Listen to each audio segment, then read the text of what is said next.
Hai, Assalamualaikum dan selamat sejahtera. Selamat kembali ke channel Cikgu Murni. Okey, untuk hari ini kita akan sambung topik 8.2 iaitu tindakan Raja Melayu dalam menangani cabaran Barat. Okey, diplomasi menangani tekanan British merupakan tindakan yang kedua Raja Melayu dalam menangani cabaran Barat. Apakah yang dimaksudkan dengan diplomasi? Diplomasi merupakan kecekapan mengurus perhubungan rasmi antara satu negara dengan negara lain ataupun cara yang berhemah untuk mempengaruhi orang lain. Okey, diplomasi ni dapat tak gambar tangan tu? Okey, maksudnya hubungan antara dua buah negara.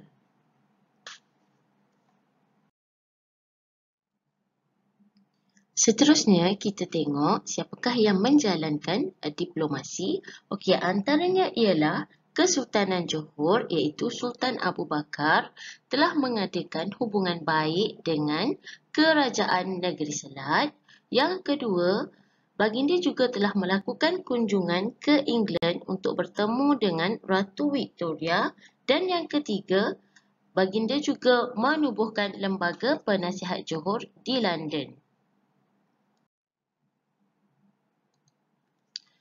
Okey, seterusnya, kebijaksanaan Sultan Abu Bakar mengadakan hubungan baik dengan Kerajaan Negeri Selat telah memberikan kebaikan kepada mereka iaitu British mengekalkan kawasan Teluk Belanga di Singapura sebagai milik Kesultanan Johor.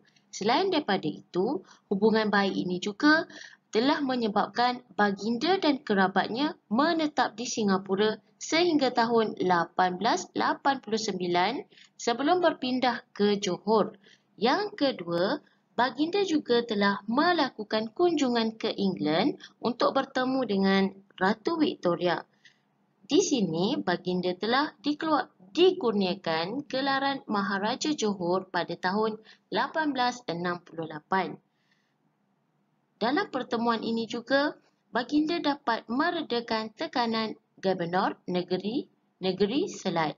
Seterusnya, baginda juga diberikan kepercayaan untuk menyelesaikan pertikaian di negeri-negeri Melayu.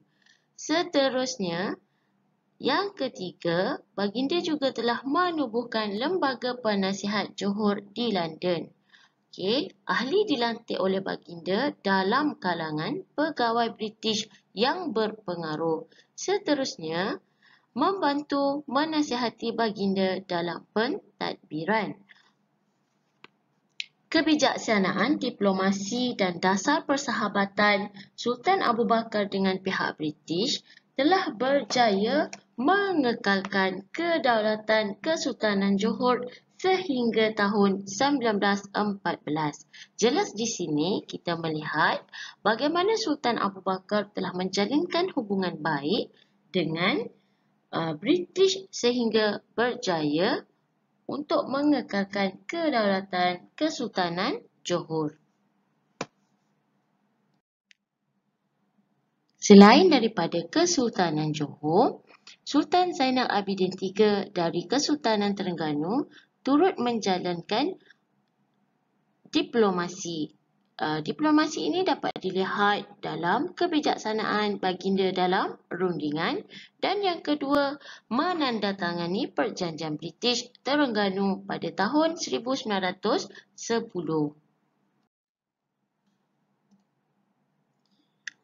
Okey, jelas menunjukkan bahawa Sultan Zainal Abidin ini merupakan pemerintah yang berani mempertahankan kedaulatan negeri. Okey, hal ini dibuktikan dengan apabila baginda berangkat ke Singapura untuk berunding dengan Gubernur Negeri Selat selepas perjanjian Bangkok 1909. Seperti yang kita tahu, Sultan Zainal Abidin tidak mengiktiraf perjanjian Bangkok. Jadi baginda menemui Pesuruhjaya Tinggi British di Singapura untuk berunding. Okey, seterusnya, baginda juga menandatangani perjanjian British Terengganu pada tahun 1910. Okey, hasil rundingan membawa kepada perjanjian tahun 1910 yang meminda perjanjian Bangkok 1909. Okey, seterusnya, baginda hanya bersetuju menandatangani perjanjian apabila British mengakui Terengganu negeri yang merdeka. Seterusnya, Terengganu hanya menerima wakil British yang tidak mempunyai kuasa dalam pentadbiran negeri. Okey, kebijaksanaan, diplomasi dan sikap patriotik Sultan Zainal Abidin III membolehkan Terengganu menyekat kemasukan penasihat British sehingga tahun 1919.